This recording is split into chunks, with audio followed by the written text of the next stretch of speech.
Welcome back. You're watching To The Point. You've probably noticed that every week and sometimes almost every day, a new controversy or crisis hits the Aam Aadmi Party. There's no doubt that since winning the elections in February, it's been in the news for all the wrong reasons. So tonight we ask, has the new hope of Indian politics transformed into its most depressing disappointment? And are Aam Aadmi Party MLAs its Achilles heel? My guests are the political editor of the Hindustan Times, Vinod Sharma, the executive editor of India Today Television, Javed Ansari, Aam Aadmi Party spokesperson Ashish Khaitan, and one of the party's former leading members who was recently expelled for dissidence, Professor Anand Kumar. Vinod Sharma, since the February elections, the Aam Aadmi Party has faced a series of crises. There was the quarrel and breakup with Prashant Bhushan and Yogendra Yadav, the continuing dispute with the Lieutenant Governor, the Jitendra Tomar crisis, which is boiling at the moment, and then there's the personal problems of Somnath Bharti. As a result, the press seems to be deeply disillusioned with the party. What is the mood of the Delhi voter and public opinion? Is that disillusioned or is that unaffected? Well, right now, I think the Delhi electorate, and especially the section that stood by the Aam Aadmi Party, is a bit confused. They haven't formed an opinion yet because this government is pretty young, and many people believe that the Lieutenant Governor has been less than constitutional and less than generous. The central government has been less than accommodative. Yes, indeed, the Chief Minister has been less than political, if I may say so, because Kejriwal, rather than acting brave, should have acted discreet and seen and deployed expediency more than aggression. So right now the electorate is confused, but if Delhi continues to be a dumping ground that it is now, as if just now, you know, I think that patience will run out. Okay. And sooner or later they'll form an opinion. I don't know whether against the Lieutenant Governor or the government.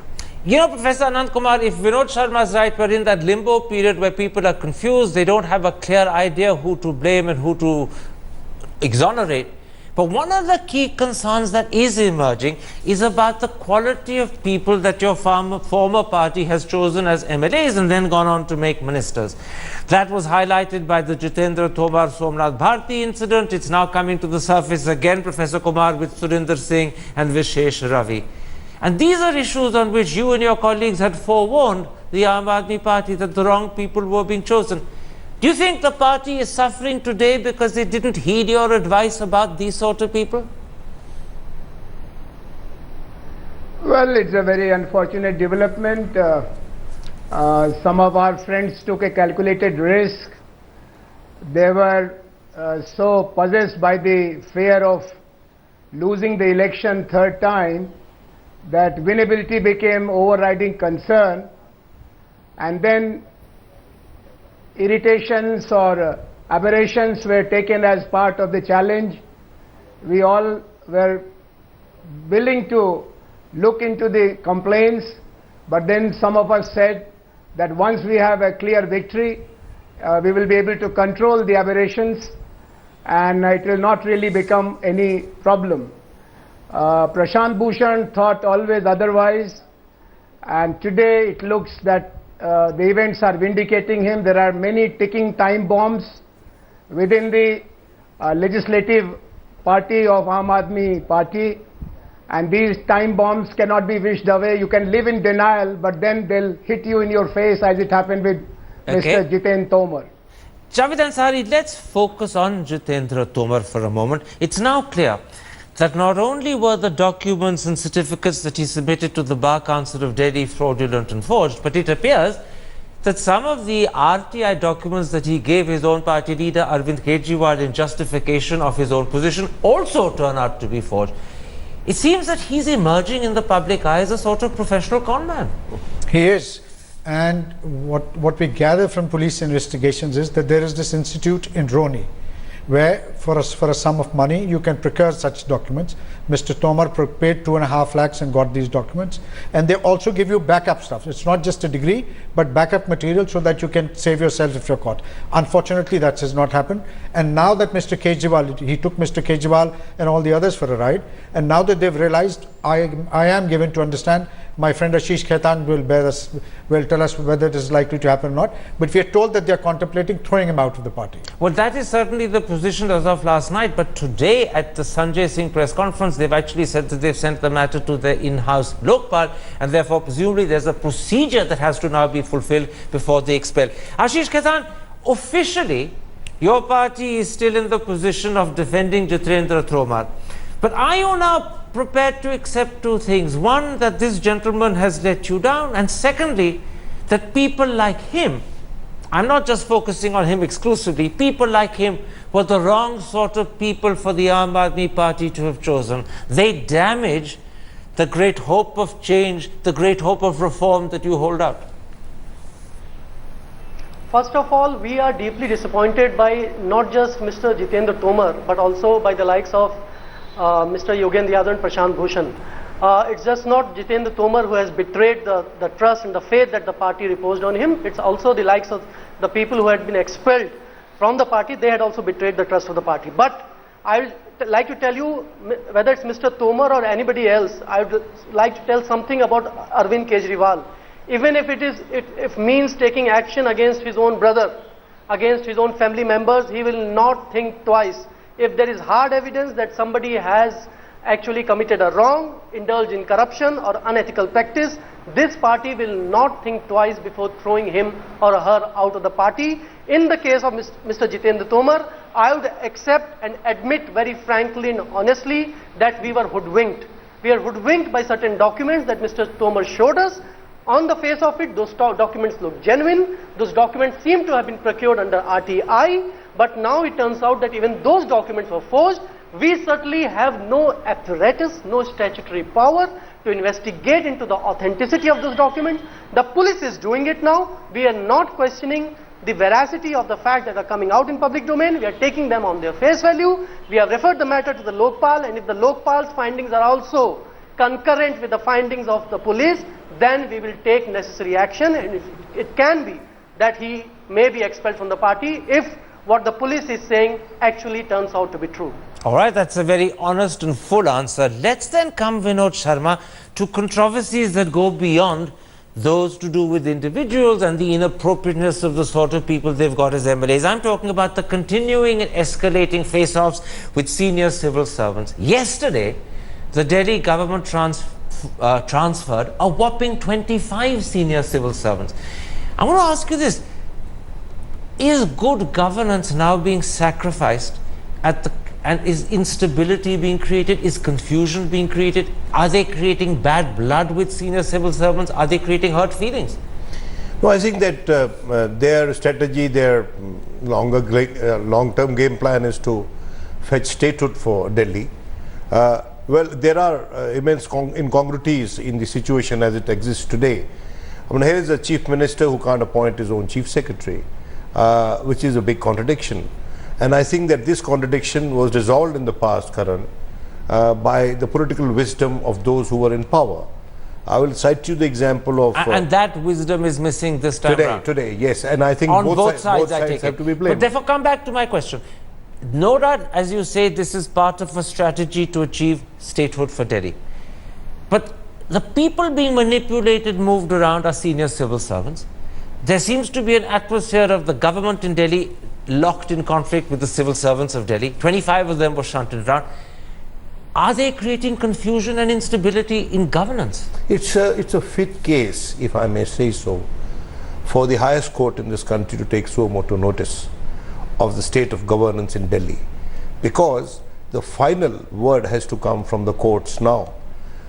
We saw that there were 3 subjects on which there was no confusion, which was land, police, and order. Let's not go down that road, because I don't want to start challenging or talking about whether the centre is right in expanding it or whether the centre was wrong in expanding it.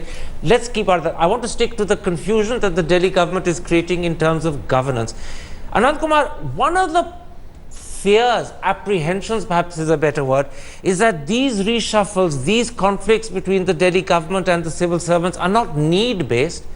They are perhaps provoked by an attempt to settle scores with people who the Delhi government believes have sided with the governor rather than with the chief minister. Sometimes people fear there is vendetta. That is certainly a charge that lay at the heart of what Yogendra Yadav and Prashant Bhushan were talking about when they accused Arvind Kejriwal of immaturity. But can you back it up with facts, or is it just rhetoric?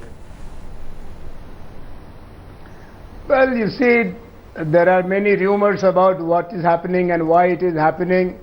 I have some friends and some former students in the bureaucracy, and they all feel that there was no necessary identification of bureaucrats with one or the other, either the chief minister or lieutenant governor. They are well trained to work with changed regimes, new leaders, new parties. And you can see in the case of Sri Parimal Rai, I mean, he has been an outstanding example who was appreciated and wanted by all kinds of regimes, and even the new regime also. But to go back to the new style of governance where transfer is being used as a method of communication about your displeasure, this is the last resort. I mean, you must not do it. There should be a fear of transfer, but not so frequent transferring. In 3 months, so many transfer orders from the table of chief minister, deputy chief minister, makes very little sense for a good bureaucrat.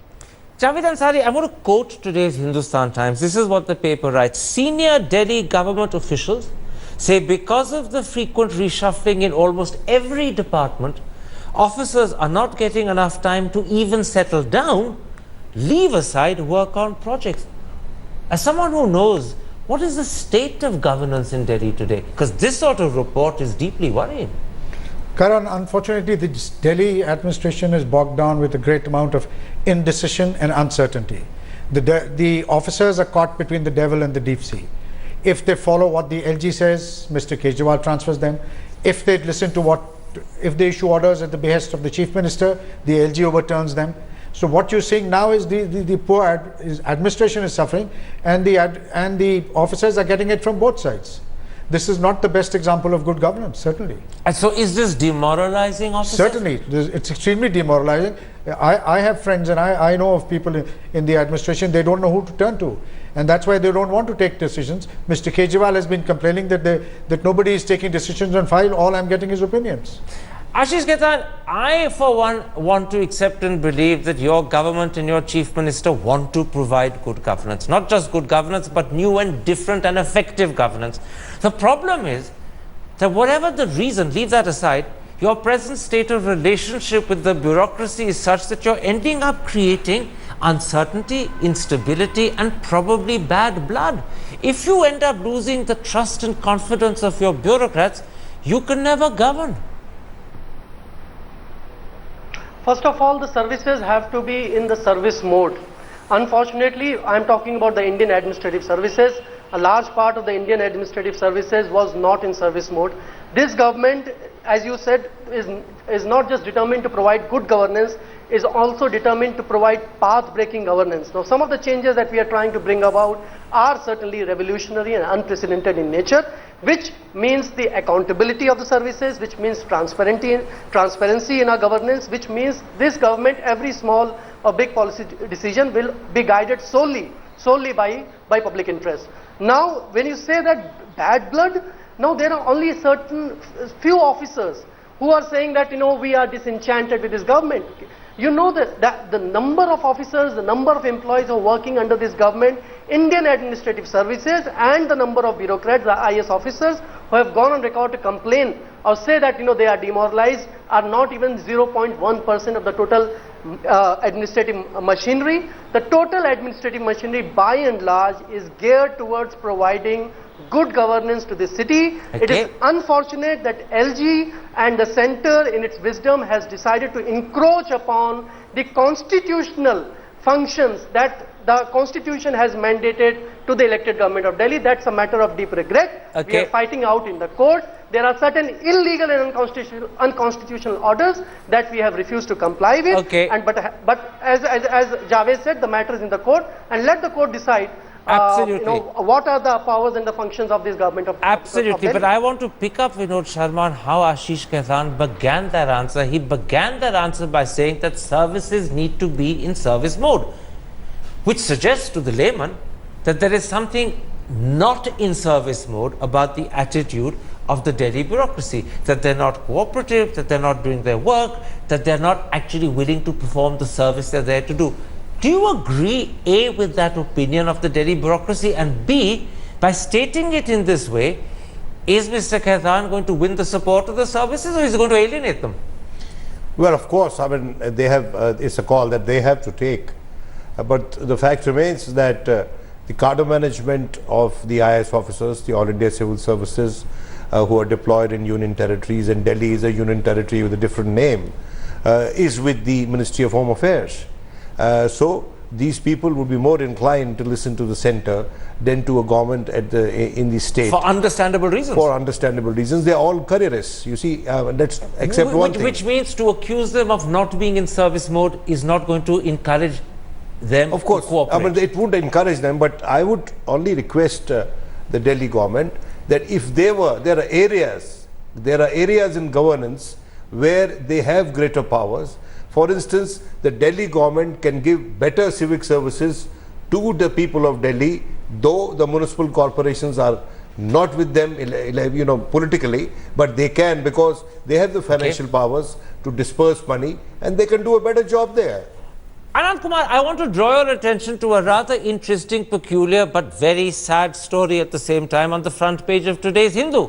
The paper points out that both in terms of the occupants of the top Home Secretary's post in the Delhi government, as well as in terms of the top head of the Anti-Corruption Bureau post, in each case there are two men who rightfully claim to be the head of that particular post. They both have offices, they both are allegedly functioning, they both are allegedly fulfilling their jobs, and yet their rivals appointed, one by the Delhi government and the other by the central government. And this means that you have a situation which, were it not serious, actually would look comic and funny. But what does it tell you about the state of governance in Delhi, when for both of these critical posts you have two different claimants, both sitting in offices, both claiming to do the job? It creates paralysis and the crowding. There is a mixed signal. Government is crowded with officers. There is no single system. There is some kind of a diarchy, and both of them are not functional for the people of Delhi, as evident by the problem of municipal employees strike. Delhi has become a big dustbin for last 10 days. Thank God that today East Delhi people have decided to withdraw their strike. It goes deeper for the other basic issues, whether it is opening schools, expanding hospital facilities, security of women related issues. You have everyday reporting by the media about the tasks which are urgent, which are desirable, which are needed, but at the same time which are caught in the crossfire between LG and CM.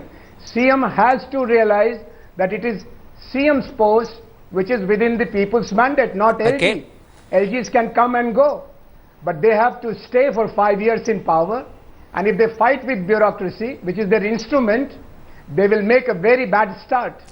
Javed Ansari, I want to ask you a sensitive question, but it's one that arises automatically from the range of problems the Aam Aadmi Party faces, and from the fact that so many of those problems, one way or another, eventually centered around either the functioning or the character of the leader of the party, Arvind Kejriwal. Is there a hidden vein of disaffection amongst Aam Aadmi MLAs that may not have broken surface, but is there lurking just below the surface? Are people within that party beginning to sound apprehensive and concerned about the way things are happening? Certainly. But having said that, let me state, I don't think there's a threat to the government. There's no threat to the Kejriwal government. But certainly a larger number of people than before are now coming around to the view that perhaps there was some merit in what Mr. Yogendra Yadav and Prashant Bhushan were saying, the questions that they were raising. So in other words, even though they don't say it publicly, and even though there's no threat to Mr. Kejriwal's position because loyalty is there, nonetheless his own MLAs are now saying quietly that things are not working out properly. Certainly there is a sense of disappointment and dismay. They would like, people who voted for them would like that they get on with the job of governance, not confrontation. Do you want to address that particular problem, Ashish Khaitan, that the way situations are developing are raising question marks and concerns within your party? They may not have broken surface and come up front, but they're there beneath the surface. I'd like to ask first of all, because we are in government and we are in power, we cannot resort to empty rhetoric, the kind of privilege and the leverage that some of the fellow panelists have. I would like to state the cold hard facts. Union territory of Delhi or the state of Delhi, whatever you want to call it, gets only 325 crore from the divisible pool of central tax revenues, which is static at is that an answer the to rate my of question, in or the have year you made of up a 2001 question of your own 2000. preference? No, I'm not. I'm stating the facts. When you say that we are in confrontational mode, I would like to say, where are we in confrontational mode? All we are asking and seeking are the basic rights of the people of Delhi. Where we are not getting any money from the center. Our share in the central pool of tax revenues is frozen at the year of 2001-2002. I accept the point you're making, Mr. Khaitan, but the facts that you give me are countered by the facts given by the central government. Let's move away from that conflict. I want to ask you... You want to know the facts? No, I want to know the facts, but remember, your facts are countered by the central government. 20 seconds. But the question I asked was a little different. I'll give you the question facts. I asked was about the disaffection, the concern, the apprehension in your own ranks. Do you want to talk about that? Division in our own ranks? Not division, apprehension, concern and worry within your own ranks that Javed Ansari talked about a moment ago. It might not have become public, but it's there under the surface. People fear that things aren't working out correctly. They're still loyal to Arvind Kejriwal, but they're worried. I mean, these are wild speculations. You want me to respond to wild speculations and not state the facts. Tell me one MLA who is not doing his job. Tell me one minister who is not doing his job. Tell me if the chief minister is not doing his job. Tell me one bureaucrat. He may be a staunch critic of this government. Can he say that on record that this government has asked him to do something unethical, unfair, which is not in public interest, has asked him to indulge in corruption? Have we given any order which one can say which is unethical or guided by vested interest? We are fighting against the vested interest. And unfortunately, those vested interests are deeply entrenched within the system. That's a defiant answer. You may be raising more questions than you're answering, but you have today the right to have the last word, and it is yours. My thanks to all my four guests for joining me. And there we end this particular episode, but I'm afraid the Aam Aadmi Party, its collapsing fortunes and growing questions is certainly a subject that we will be returning to, I suspect, many times again. But for tonight, goodbye, good night.